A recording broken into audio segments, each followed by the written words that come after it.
is October 19th, 2025, and we are on yet another program of Nation Watch. Once again, I want to take some time to send our love and our regards on the Breast Cancer Awareness Month. I didn't have my pink shirt last week, but I ensured I have my pink shirt this week, and I encourage all to participate in all of the events. There are a lot of walks and awareness projects going on right now, and I encourage you all to find a way to participate and to give back for those persons living with breast cancer and the families of those persons. It is not an easy feat at all, so we give our strength and our power to those individuals. Also, going to be celebrating Diwali, the festival of light. So we would like to extend a heartfelt and warm welcome Diwali to all our Hindus, brothers and sisters from the People's National Congress Reform and the APNU. By extension, we're going to be celebrating with our brothers and sisters this Monday, I believe. And for those of you who may not be celebrating, I hope you enjoy your 4-day weekend. There's not a lot of these going around, so we do need to enjoy them as much as we can, as much as possible, and ensure we keep our roads and our country safe. Today, as most of you know, I have a very special guest with us today, a young man that I've had the opportunity to meet during the campaign season. We've had, I think, a very light reaction, and based on my conversation and discourse I have with him, I'm confident that this young man is a very well-placed, well-versed, and well-educated young man, and he will be getting into some really nitty-gritties of a topic that we alluded to in our last program, but we will go more in depth of it, and I'm going to let him introduce it. But this young man's name is Mr. Richard Hoyte. He was one of our candidates and made his political debut, like myself, in the last election campaign. And I'm pleased to say that from that date to now, Richard has not stopped, and he has been on the ground, as I would say, boots on the ground, and he has been at every part of the country that he has been that he can make and he intends to make, along with honorable mention to Mr. Terence Campbell, to Saiku Andrews, to Sherrod Duncan, to my very good friend Michael Richmond. These young men, oh, and how could I forget? Special mention to Mr. Delon Carter. These young men have been on the ground from since the elections have been, the results for election rather, have been announced all up to now. They have not left the community. They have been in many, many communities. I'm going to let him talk about that briefly. So I just want to take some time to, shout out our PNCR and APNU soldiers who have been on the ground. And for the others whose names I'm not calling, please don't take any offense. I might be young, but there's a lot on my mind sometimes. So these things tend to slip through the crack. But I just wanted to shed a light on them because we have Richard here, and Richard has been a part of that team, and they have been keeping the ground alive. So we'd like to welcome Mr. Richard Hoyte to our program. Richard, welcome, welcome, welcome. I know you were supposed to come here since a few weeks back. We were supposed to have you on this program, but now we have you. I mean, this political landscape we have is very dynamic. So as the things change, we have to adjust, but I'm glad I have you here, not just in your capacity as a political individual, but as your capacity as an engineer. Right, so I know you have a few qualifications, if I'm just being modest. So I would like you to tell the viewing public, before we get into the discussion, a little bit of your professional experience and your academic background. Thank you, Eden. Thank you for having me on the program today. Well, I attended University of Guyana, and I graduated with a degree in civil engineering. I also did a master's in business administration from the Bakke Graduate University in Seattle, Washington. And I did a master's degree in quantity surveying from the University College of Estate Management in the UK. And so with that, I have been working as a consultant across Guyana and the region, the Caribbean region. And so I was exposed to a lot of international projects, and so there's where I got most of my experience over the last 6 7 years from. And so I am very concerned, should I say, with the way in which we handle our projects in Guyana. As it relates to the work that the APN has been doing, um, from the time the elections, like you said, were over, we were in a number of communities, and we continue to be in those communities. Um, I can name a few. Yeah, yeah, please. Alwaystone, Yeah, yeah. where the fire was. We didn't go to Alwaystone because of a fire.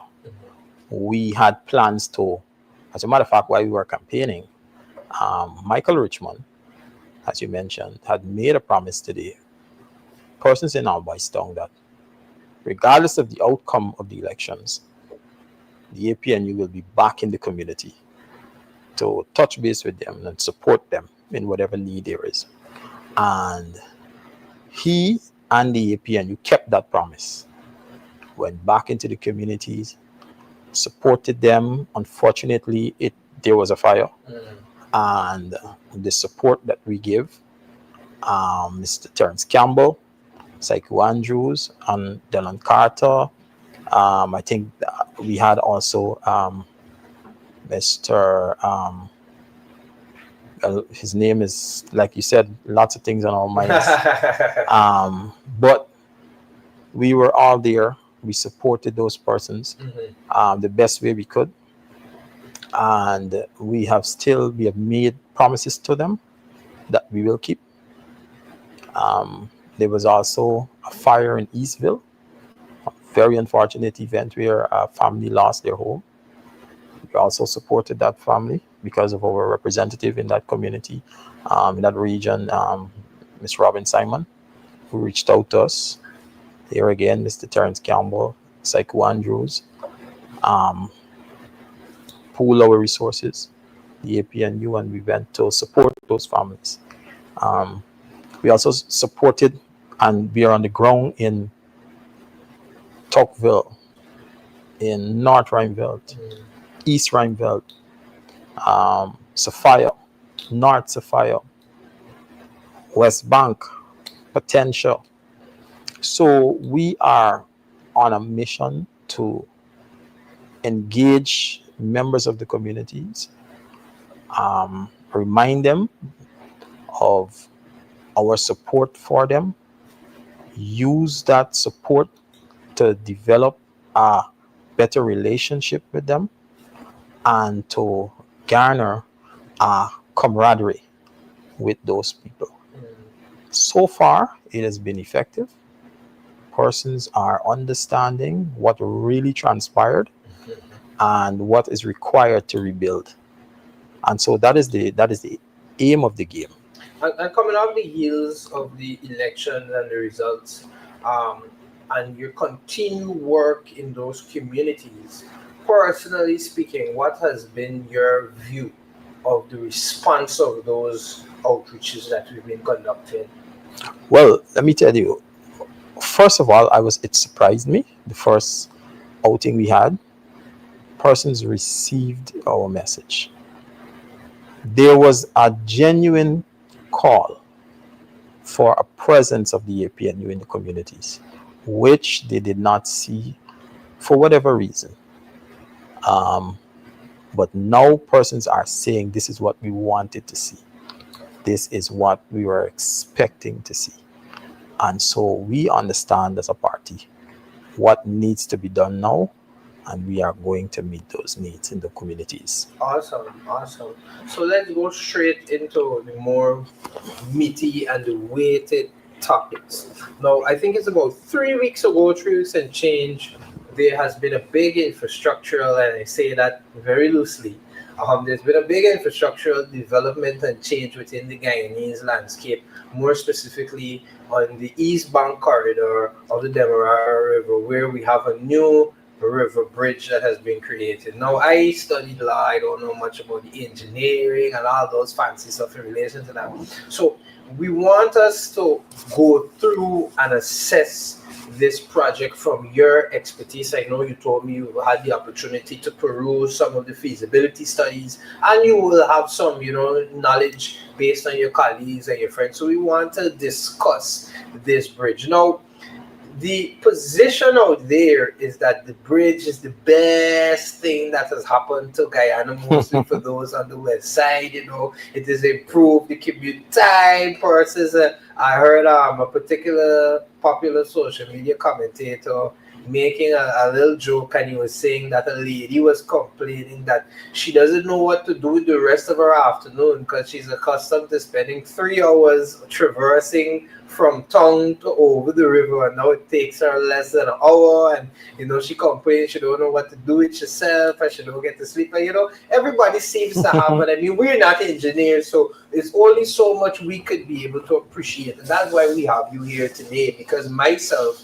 along with our viewers and the Guyanese public, want to really understand what does this bridge mean. Now, I've had an opportunity to also peruse the feasibility study. I mean, and it's just a lot of words. They don't really mean much to me, but one of the things that really jumped out to me was that there were 3 proposed locations for the bridge. There was the Houston to Versailles. I think there's the current location where it is now in Peters Hall, and I think there was something else, New Hope, which is a little bit more further. Further up. Yes. Correctly. However, the government, the PPP administration, has opted to use the Peters Hall route. What are your thoughts about that? And was that the best option to place the bridge? Sorry. Yeah. Well, the feasibility study answers your question. So it says that the best location was the Houston to Versailles, or Versailles to Houston, however you look at it, location. And so for me, the Versailles to Houston location was more feasible, the most feasible, because when you land traffic in Houston, in 3 minutes, that traffic could be in central Georgetown. And Houston is already a commercialized zone. And when traffic is landed there and it heads into the city, there's very little disruption in urban communities. And I suppose that was the main reason for the feasibility study citing that location as the most feasible. Where the current bridge is located, I think it comes off in, is that Providence? Does geographically speaking, I believe that it goes over this canal that separates Republic Park or Nandi Park, which is in the front, and Providence. So it goes into, I believe, Nandi Park, and then it cuts into Windsor Estates, and then it feeds into the Heroes Highway. So that would be Nandi Park, but you won't be wrong to call it Providence. Right. So when you land there, you're landing traffic, which is commercial traffic and also leisure traffic in urban communities. And when you do that, you disrupt the peace, first of all, in urban communities. It can impact on the property value in urban communities. But what I want to explain is that the commute time might, for the young lady that the social media commentator was talking about, she might be enjoying more time in the afternoon. No, but let's talk about those persons who have to pay public transport to bring them to South Georgetown and then take them back to Central Georgetown. It is inevitable that the cost for public transport will increase, because it is too early now to see the impact as it hits the pocket. But eventually it will. And the first persons to shout are usually the bus conductors and bus drivers. Definitely. And we expect them to shout eventually. And it is only a matter of time before they start saying, well, transportation fee got to increase because who's paying us to do this extra commute? South Georgetown and then back into the city and then the question is, what route are they using to get back into the city? Are they coming up Heroes Highway to the Jaguar, the Eagle roundabout? Or are they turning through Eccles? Or what is the designated route for minibuses? Nobody knows. And that's one. That's two, actually. So the third thing is, now that there's a new route, or there's an undefined route for public transport, taxis too, that are not really bound by routes for public transport, have also the option, and will use it, I'm sure, to raise their taxi fare. If you used to pay, let's say, $2,000 from Reading Hope to Georgetown, it can be safe to say that fare is going to increase. Because when you get over to Heroes Highway and you have to come all the way back into the city, the same thing happens there. And so, while you might be enjoying now a faster commute, there is in the long term an impact that's coming that will hit the pockets of the ordinary man. Had the bridge been placed where it was initially selected from a feasibility study to be placed, that argument would have been out of the window. There would have been no need for an increase in bus fare or taxi fare or whatever it is. No. And the commute would have been even faster, getting persons into the city, because that route is like 10 minutes, not 5 minutes away from the city. So you use some terms just now. You talked about commercial traffic and leisure traffic. So for folks at home who are not familiar with that, what do you mean when you say there's more commercial traffic going into urban areas? What do you mean by that? Right. So commercial traffic would be traffic that gain money from their movement, like sand trucks, lumber trucks, farm to market trucks that bring produce from Perica to Georgetown. Those are commercial traffic. Leisure would be considered persons who come to work or go to visit others. Those are grouped into that category. And so you don't make money by going to visit a friend. Like I was going over the river last weekend. I didn't make money from that, right? So if I was taking produce, I would be making money. And so that is the commercial traffic that I'm talking about. And so it would be one day you wake up, if you live in Providence or in Republic Park, and you look out your door and you would see a sand truck blazing past your house. Or over. over your house and heading to somewhere on the West Coast, West Bank, whatever. Vegetable produce truck coming through, speeding through your street. And like we said, there's no designated route. You know, you look outside, you live in Eccles, you look outside and you see people stand up flagging down 32 buses in front of your street, you know. Or the 32 bus driving through your community, soliciting passengers to get over the river. So those are commercial traffic that we talk about, right? That are carrying a significant impact in urban communities. And these urban communities would never be the same because of this traffic. So we understand that there was a feasibility study and it said it should have been done in Houston, but yet we have a bridge that is in Peters Hall, Providence, Nanny Park area. Based on your professional expertise, what do you think could justify that distance between Houston, carrying it basically right next to the old bridge? This is a case where they just want to show that, oh, this is the old bridge, this is the new bridge. In your professional experience, what would justify drifting away from the feasibility study to put in the bridge where it currently is? Well, in my professional experience, there's no reason that I can't come up with a reason for drifting away from a study that points you in a particular direction. Unless, of course, you have an ulterior motive. Mm. So, I had a lecturer that once told us, engineering is not arguable; it's measurable. Mm. So, if you have the data, if you have the information, if you have a study done that tells you, points you in a particular direction, then what is needed?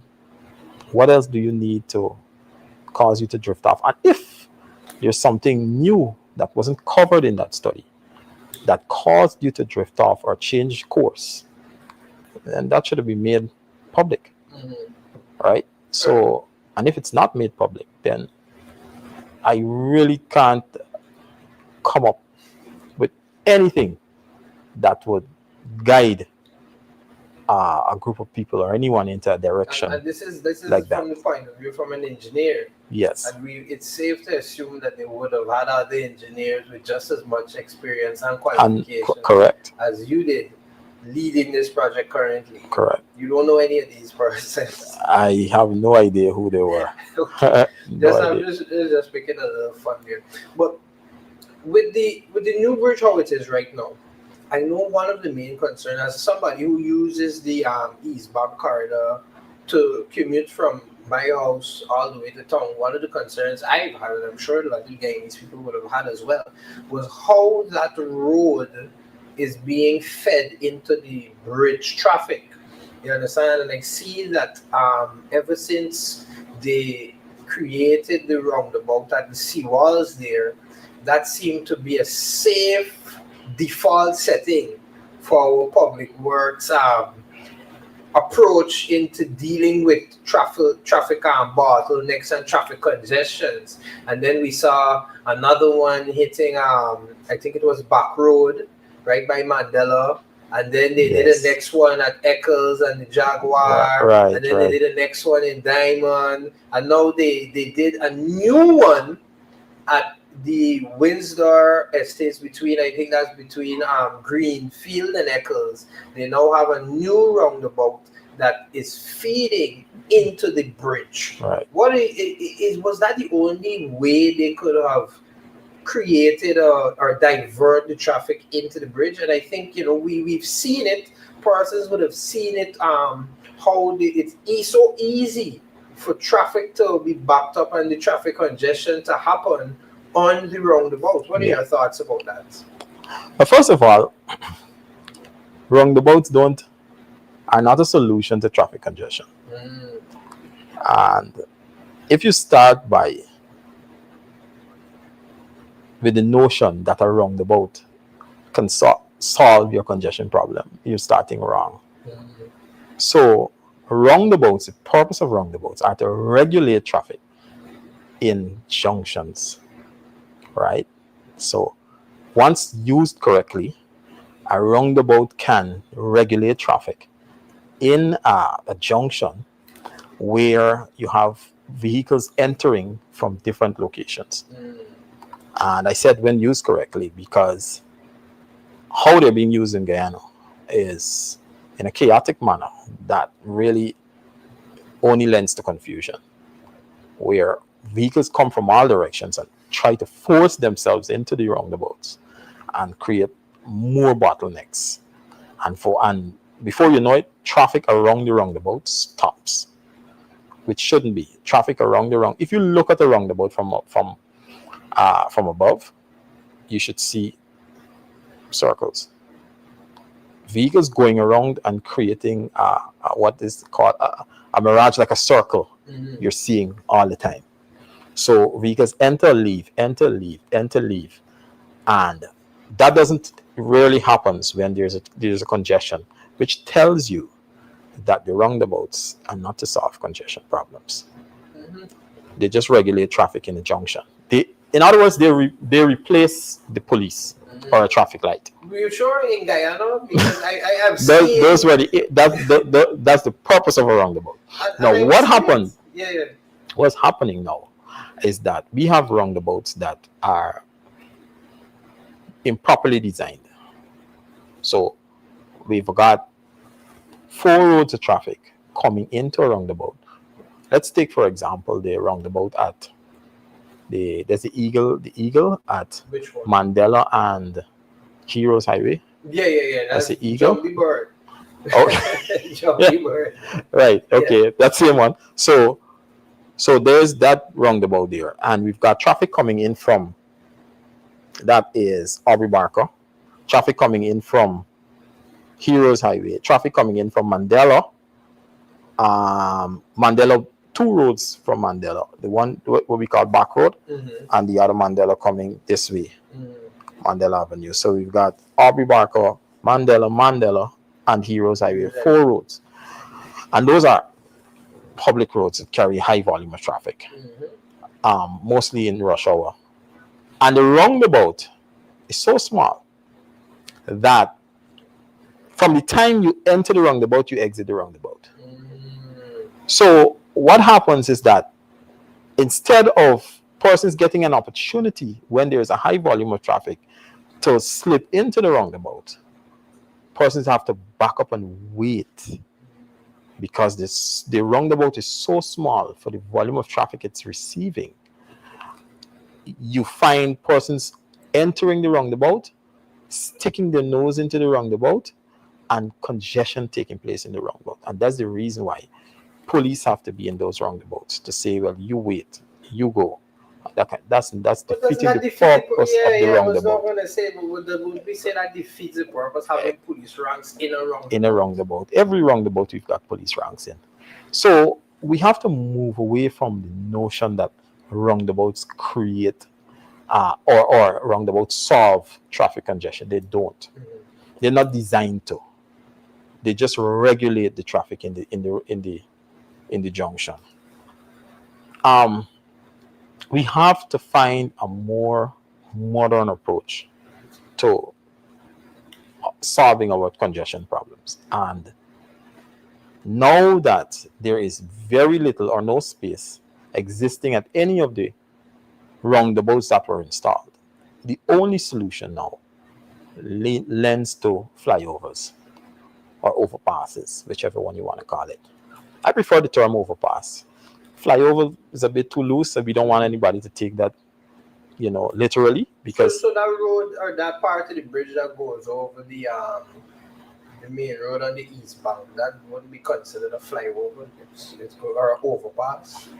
Because I know a lot of people look at it. You're talking about the new bridge that comes over? Bridge that goes over. That of course, that could be considered an overpass. So, do you think that the best option would have been what they did, which is to create a roundabout feeding in, or is it that right? So I'm going to that now. So there again, that is a much bigger roundabout.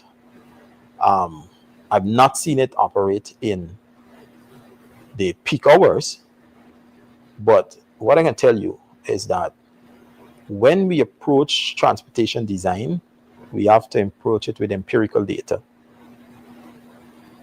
You have to first of all know what volume of traffic you are building or designing for.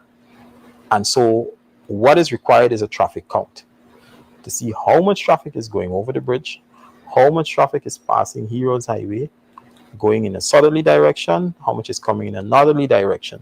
And then once you know that volume of traffic, then you can design your roundabout because you know how much traffic is coming in and how much traffic is going to come out of it, and in which direction the traffic is going once it leaves that roundabout.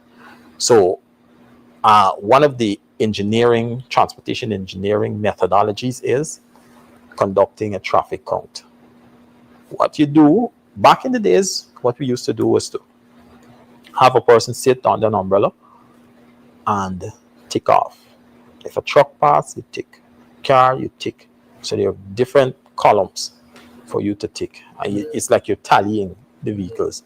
But now, a camera can be used to gather that information. And once that information is collected, it can be placed in a design software that can give you plot a graph and once interpreted, you can know the volume of traffic you have, the size of the roundabout that is required, and all of that.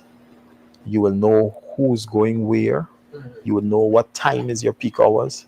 Not somebody saying, well, yesterday morning there was a backup from 7 o'clock to 8:30, so the peak hour is 7 o'clock to 8. It doesn't work that way. Yeah, and I mean, just to butt in a little bit, I remember when they first did the Heroes Highway and they installed the Jaguar roundabout. There was a expectation I had that this is going to make traffic a little bit easier. So now you're driving up.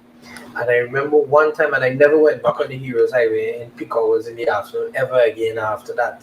I took my chances with the West Bank, with the bridge traffic on the main road. Right. Because I find that you get through a little faster there. Yes. Because you have a complete standstill after you pass like Sage Pond by Blue Water side. Correct. At a certain point, and I mean, I remember during elections when I'm coming down from home and I'm heading down, and you see the traffic backed all the way up almost to Arby Barker Road. Correct. You understand? For that same reason you said, because the traffic is not moving around the roundabout. Yeah. And then you're going to have police now who are going to stop a whole part of the roundabout. So you have four entry points into the roundabout, and all four have to stop just to allow one set of traffic to feed through. And then I'm sitting there in the traffic and I'm thinking to myself, well, we would have been better off with a crossroad here. Yeah. Than just a junction.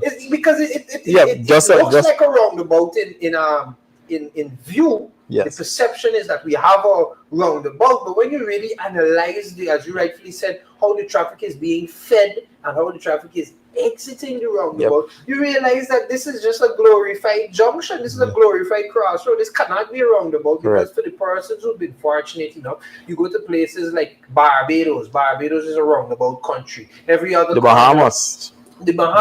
And when you see that, from what I understood when I traveled, is that the roundabout really is to allow the continuous movement of traffic. Correct. So at no point in time are you supposed to approach a roundabout and stop. I mean, if we're honest with ourselves, part of the roundabout issue is the drivers and the education in relation to road safety and how to handle the roundabouts. Because too often I've been in a roundabout, and this is common in the seawalls, and it is common at the Jumbie Bird roundabout I found for my time on the road as a normal commuter, is that when you head into the roundabout, people don't know about lanes, or people don't understand the importance of keeping one lane on the roundabout. So I remember a time I myself made a mistake. I think this was at we call it by Diamond, that roundabout by Diamond at the top. I was heading into the roundabout and I was planning to turn off and head into by the Corbin, the hospital there. Yeah. Right? So I was coming around that first roundabout now, and I mistakenly went into the outer lane instead of going into the inner lane. Right? And I'm turning off. Sorry, no, I'm in the inner lane and I'm turning off to continue to go so. Yes. And I'm supposed to be on the outer lane. Right. So I'm now trying to make a turn out, but the guy who is on the outer lane now, he's continuing around the round.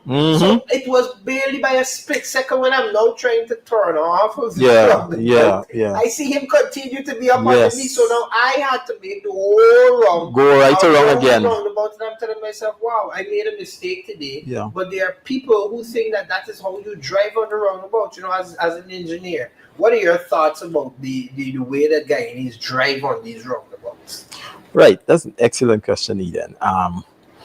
The issue is that there wasn't enough education on the use of roundabouts.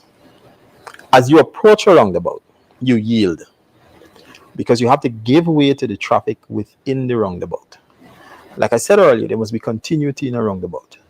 You don't go and stick your nose in a roundabout and then expect people to stop so that you could get in. It doesn't work that way. And so there must be continuity in a roundabout. and you give way to the traffic on your right. So if you come to a roundabout, everything on your right, the traffic in the roundabout moves in a clockwise manner, right? So once you come into a roundabout and everything to your right, once you see traffic there, you stop and you wait for a break in that traffic, and then you enter the roundabout, and then you continue. So you must yield before you get into the roundabout and give way to traffic within the roundabout. Now, having said that, when you get into the roundabout, where do you want to exit? If you're going straight, like for example, if you're on Mandela Avenue, we're talking about the Eagle From roundabout, Street heading up. right? And you're heading to Heroes Highway. So if you're going straight, you just keep to your left. You get in the roundabout, continue on to Heroes Highway. If you're going up to Mandela Back Road area, you keep right on the roundabout and you go around and you exit and you leave. All right. So there should have been more education on the use of roundabouts, but there hasn't been. Now, we learn by the way in Guyana. You know, we throw people out there, throw things at them and expect them to learn by the way, which is very dangerous. As it relates to, I made a point earlier about the overpass being a solution to the problems we face. I want to see overpass could only be effective if they are used or implemented properly, just like roundabouts. Now, if we are going to implement or design and construct overpasses at any of the junctions, be it the Eagle, the Jaguar, the Bridge roundabout, whichever roundabout, it must be guided by empirical data. So my thing is, you can put an overpass where your highest volume of traffic is coming from, not where you perceive the interruption in the traffic coming from. Because I heard talk about an overpass being on, that is the dump site road. An overpass, Hogs Bush, right? So an overpass going over that entrance to the roundabout. Now the question is, what informed that decision? Was there a study done? Does the volume of traffic coming from Hogs Bush justify? Does it warrant an overpass? Will it solve a congestion problem at that junction? Those are questions you have to ask yourself. So if we eliminate that traffic that's coming from Hogs Bush, does it solve the problem? Immediately you will see it doesn't. Your main problem, your major volume of traffic is heading north-south. Correct. And so any implementation should consider those lanes, north-south lanes, as overpasses. That would reduce significantly the congestion at those poorly designed roundabouts. No. Do you think that it is a case whereby they could have done an overpass if they would have taken a few more months to really study the traffic situation? Or in your opinion, does it come off as something that was just rushed? Right. Putting a roundabout to feed into a major and I want you to, because we spoke about it briefly off here. So the first part of the question would be, could it have been achieved prior to opening the bridge? Meaning that instead of going down the line of a roundabout, they could have gone in the direction of an overpass. But I think that might cost a little bit more and it'll be a little bit longer on the deadline period. And then I want us to go into the issue of the point you were making before we got on air, which is the issue of the redundancy. Because I think people really should understand the importance of that. And a key, I think, infrastructural defect that we have in Guyana. And I like how you phrase it. So let's deal with that. Do you think they should have gone that direction instead of a fourth or fifth roundabout? Yeah. Getting vehicles onto the traffic from the southern lane, no, from the eastern lane, and that is vehicles heading north south. Getting vehicles onto that bridge from the eastern lane of that 4-lane road, Heroes Highway, would always be troublesome because you have to now crisscross two lanes coming from south heading north. And so a roundabout in that location would be feasible. Now, remember I said roundabouts regulate traffic in junctions, right? So a roundabout in that area is feasible. However, you have to still cater for your traffic that is heading from north south, south north. In order to really improve your continuity in that flow, I believe overpasses are required. Instead of persons having to go wide of that roundabout to continue going straight, you can do overpasses. And like I said, it has to be guided by empirical data.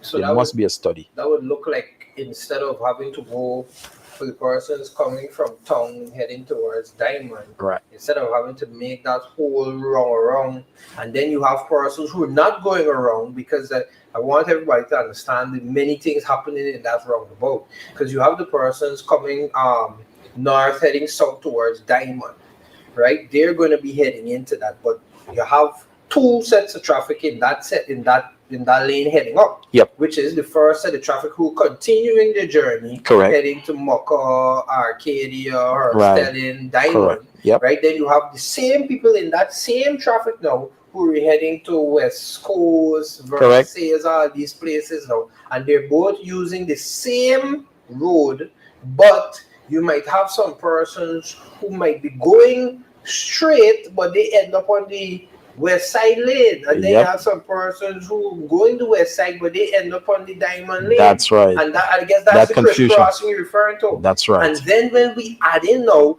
people coming off of the bridge, one, people coming down from Diamond heading down to town, that's two, and then you have the other traffic that probably didn't want to come up the Heroes Highway to avoid those three roundabouts that are coming through from Amazonia Mall entrance side, and they're making that wrong. So you have like about 5 to 6 streams of traffic coming from all locations, and they're forced now to head into this one bottleneck. I don't know if that's the right term. I would call it a bottleneck because it's like 6 different roads going into one road, and half of them are supposedly going over the river. The other half is probably heading to town, and the next part is probably going up.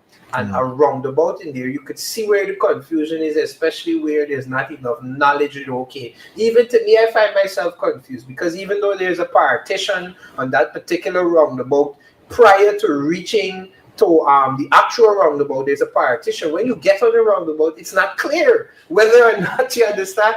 Suppose now I end up on the far left, and I'm really supposed to be on the right, heading to around, so you could see the confusion.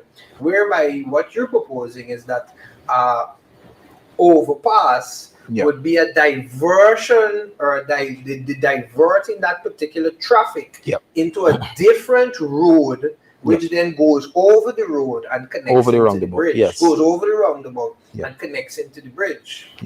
Well, the overpass, I was saying that it must be guided by empirical data, and you put your overpass in the areas that you have the highest volume of traffic, I believe. And so instead of, if your highest volume of traffic is heading north-south on Heroes Highway, passing, going straight through the roundabout instead of going onto the bridge, then there's where your overpass should be. It would be very simple to do that, rather than to have persons go left of the roundabout and then come back in. And even at I think a more um, a better area would be at the Eagle Roundabout. Is what you call in the Jumbie Board Jumping Roundabout. word, yeah. Right. So if an overpass could be done for persons who are going north south, both directions, one lane, exit, completely eliminating the roundabout from their commute, just over and continue on Heroes Highway. Same at the Jaguar roundabout, over and continuing, you would reach home. Persons who are going to, let's say, for example, Diamond, it is one continuous drive right through. That sounds like a plan. Yeah.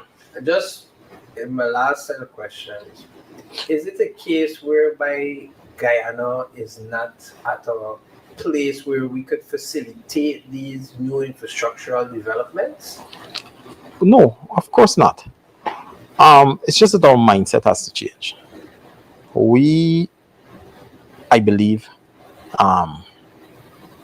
we're not exposed enough. And so when we talk about a project, we look at it as something that would solve our problem. But then solving your problem does not mean that, or trying to solve your problem does not mean that you plan for your existing problem. For example, we have 10,000 vehicles probably every 3 months coming into the Guyana. Now, when you build a network, a road network, that is to last probably 50, 60 years without major rehab, you have to cater for that growth within that transportation network that you build, lest you end up with another Demerara Harbor Bridge where people have to be standing in line, sitting in line, waiting for hours. So we designed for growth, and we designed for engineering purpose, and we designed for economic growth. So if your growth rate is 3%, 4%, 5% per annum, then, and you're catering for 30 years down the line, then simple mathematics. You create a design that will cater for 50 years down the line, that you have continuity in your flow of traffic. A case where you don't have to revisit that project except for minor maintenance over that period. Let me ask you something, Richard. We spoke about it before we came on here today, and you were able to illuminate my mind, at least in something that I think a lot of Guyanese don't even realize is a problem. And I think you refer to it as redundancy. Yeah. There's a redundancy. So I want you to explain that to us in the context of the bridge and in relation to movements in Guyana, and just so to help the people of Guyana understand why, because we know there is talks about moving and decommissioning the old bridge, and I think you told me earlier that you don't think it should be moved and you don't think it should be done away with. Yeah. And I want you to explain to the Guyanese people about that. Yeah. In any developing country or developed country, there must be your transportation sector is really the main artery in your development. Nothing happens without the movement of goods and services. And so your transportation network is critical. Now, when we talk about redundancy in transportation, we basically mean that there must never be one route that you use to commute or to go to wherever you want to go. For the existence of Guyana, there was one road to go everywhere. There's one road to go to Berbice. If you're going to Berbice and you don't want to use that road, you have to probably fly. There's one road to get to Linden, and the same thing applies. You got to fly. There's one road to get to Timeri. There's one road to get to Perico. And so there's no redundancy in those networks. So God forbid something happens to that road. For example, look what happened. I think it was 2 Saturdays ago when there was a backup of traffic on the two vehicles where you're not moving on the bridge. Well, not that one, but the East Bank. Oh yeah. Oh, when there was some works, correct.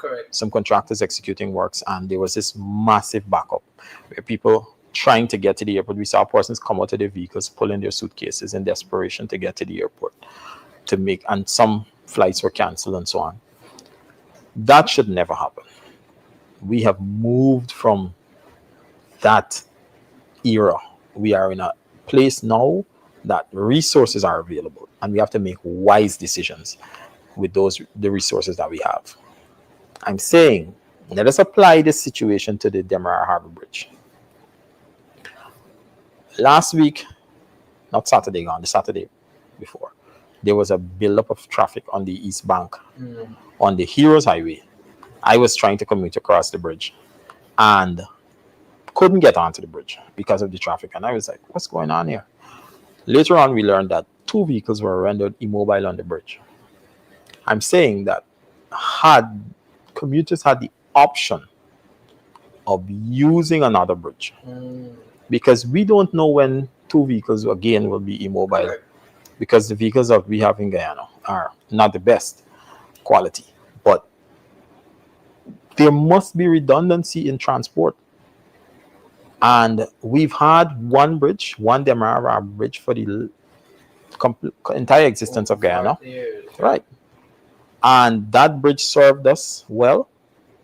But then again, if you want to commute across the Demerara River, there was only one option. Now we are blessed with 2 options. Well, we're making it one option again because we're trying to,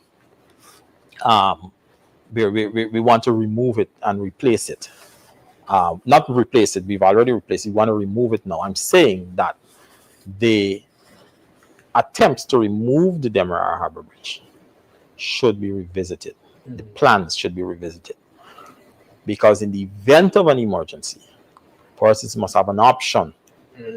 Well, here, this bridge is we having an issue with this bridge now, you can use your other option, go around to the Demerara Harbor Bridge, the old bridge. Now, I was told that the plan was to take it to link Timeri with Sand Hills. Well, if that is the case, because some persons are saying it makes no sense to leave the bridge there and maintain it. Maintenance cost for the bridge is high, and so when we take it to Sand Hills, doesn't it require maintenance? You understand where I'm coming from? So, correct. So, how marine traffic used to pass? Correct. Persons would ask the question: how marine traffic is going to pass? Now we have a high bridge that marine traffic could flow freely under. Still, yeah. But then the Demerara Harbor Bridge, if that remains, has to retract for marine traffic to pass through. It's been retracting for over 40, 50 years. How come it's suddenly an issue now? Retracting it shouldn't be an issue now, and there's no disruption of traffic, or little disruption of traffic, if any, with retracting it now, because there's an option. Correct. So for developing countries, there must always be continuity. There must always be redundancy in transportation. Well, I mean, you said it. You said it very well yourself. And in our last point, Guyana, we have seen something very unique in our country, which is that a license series is released today. Like, I remember it like it was yesterday when the PA series came out, and you blinked in one day and you moved from PAB, and I think in less than a year now we're at PAM, PAL. You understand? And it's moving rapidly. M now, yeah. So what we're seeing is that more Guyanese are purchasing vehicles, which means that there are more vehicles on the road. The Heroes Highway, when it was initially built, as it is dubbed now, Concussion Highway, and I know you did a little research on the Busby Dam and that particular road, and I had an opportunity to peruse it. And one of the things that you brought to light was the different gradings and the coatings that these roads require. So now we have more vehicles traveling and traversing the roads. We're building more roads, but from what I'm seeing is that the quality in roads is decreasing.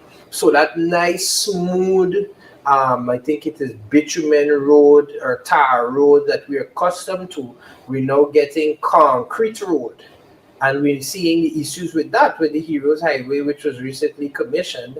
And every other couple of months, they have to be patching a piece here, patching a piece here, patching a piece there. Now, I think that the road wasn't done properly, but what I think doesn't really matter because I'm not an engineer. So I want you to just in our last, because we have to wrap up here. In our last part, I want you to just comment on that issue with the grading of the road and the types of road and how we reach to deciding whether, or is it a case where the Guyanese people are being shortchanged? What are your thoughts on that? Right. So if you have a road that was constructed or completed, and 3 years after, let's take the Heroes Highway. I don't like to call that road a highway because it's not. Anyway, let's take the Heroes and look at the issue that you raised, areas that were damaged and had to be. That road was commissioned, I think, in 2021, was it? Or 2022? Like 2022 there, both. Right. So you're saying that 3 years after, you had to repair that road, major damage. The issue is concrete roads usually are more durable than asphaltic concrete roads. And so with the design of Heroes, the concrete roads should be lasting a minimum of 20 years without major repairs, because concrete roads are really durable as compared to asphaltic roads. And I'll tell you why. Because we have soft clays in Guyana, and asphaltic road is considered a flexible pavement. It moves. You may not see it, but it moves. Right? And soft clays move too. Correct. So when you rest load on soft clays, once not compacted properly in the different layers, right? The sub base, the base, and the base course, and that kind of thing, it's not compacted properly, right? And compaction has to be done in engineering standards. The ASTM standard for compaction, I think, is 95% proctor density. And it must be tested throughout the road in sections, right? Now, every layer. Now, the point is, once that is not done, you will find things like what happened on the Busby Dam Road, where the asphalt seems to be popping up in bubbles, where the road is like folding. That is happening because the layers beneath the road is moving. And it's moving under stress. And stress from loads, moving loads, vehicles passing. And so because of that, there was a decision not to do Heroes with asphalt, because obviously they want to rush and get it done quickly and that kind of thing. But in doing so, you find that even some sections of Heroes, it's destroying because poor construction work is happening. So those are the two problems we have. One, our construction methodology is failing us, and that is evident on the Busby Dam Road that was completed a mere 3 months ago or 4 months ago. And Heroes Highway, where I believe the construction methodology again had failed us, because had those samples been properly tested, when I say samples, whenever a concrete truck is on site to pour, cubes are taken from it. But even let's go before the concrete truck the concrete truck arrives on site. At a batching plant, there is what we call, like when you're cooking a pot, you have your ingredients, so much rice, so much peas, so much salt, so much whatever else you put in it, seasoning, whatever it is. There is a list of ingredients for your concrete, and that comes from your design people. So if this road requires a concrete strength of 4,500 pounds per square inch, there is a design that will give you that. How to mix your concrete to get that. But you don't give your contractor that design and expect that you would get that design poured on site. So there must be supervision. I have a friend that used to say, you don't get what you expect, you get what you inspect. So inspection must be taking place at your batching plant, and inspection must be taking place on site. Well, you see, so when your concrete comes on site and it's poured, you take your samples and you crush them also. And if it doesn't reach the required strength, then that portion has to be condemned. But you see how from what you're saying, I could only draw two conclusions. One, that more people are using the roads that should be, and for must be damned that that deficiency is very strange, because I know a lot of persons don't know about the road behind Diamond. I know the people who are going to know about that are the commuters who like to take the shortcuts. Yeah. So Busby is not a popular. You could go at that road during peak hour traffic. You could go at it during low hour traffic, and it's going to be the same traffic. I've been on the road a few times, and there's not a lot of traffic on that road. So to see that kind of deterioration, that's concerning, one. And two, based on everything you're telling me, it makes me wonder if we do have a ministry that is responsible for these kind of things. I would like to believe that we have an entire governmental ministry with persons who are educated or even more educated or more experienced as you, who are supposed to take note of these things. So when we see these deficiencies in our day-to-day life, it makes us wonder, what is that entire ministry doing over there? Probably they don't need a bishop anymore. They might need a pundit, another religious leader to take over that ministry, because we cannot accept these things whereby, especially as I mentioned, where the vehicle and the traffic is increasing. The population is moving away from public transport, and they're going to, at least the middle class and the upper middle class are going towards their own transport. The interest rates are better. You could get from as low as $40,000 to $50,000 installments per month. You understand? And then you have the other half of the lower class who's heavily dependent on public transport, but there's still an increase on the amount of vehicles on the road, and we're not building enough roads. Well, and when we build them, we're not building them properly. And it's a travesty. And we hope that the government will take note of these things. I think we definitely need to come back and have another conversation in relation to infrastructure. But unfortunately, we're fresh out of time today. I would like to thank you for coming today, Richard. I'm sure the Guyanese public, as well as myself, we're leaving here with a lot more information. I'm definitely going to be watching back this. I don't make it a habit of watching back programs, because something about listening to myself is a little, it's a little strange, but I definitely want to listen back to this program, because I think you illuminated us on a lot of things that are not in the public domain, and we're just to accept, press conferences and sending the commissioner of police up on a road to take a picture and said, oh, we're monitoring at 5 a.m. meetings, when the solution to these things requires more preparation, proper planning, and as you properly said, inspection from start to the finish. Right, so we hope they like to listen to us. We hope they're listening today, especially. You understand, they're paying attention to what we're saying, and that is all we have today, folks. Thank you. Today is October 19th. My name is Corbin. I was joined by Mr. Richard Hoyte today, and you were on Nation Watch, powered by the People's National Congress Reform. Do tune in next week. We're happy to have you here. Good day.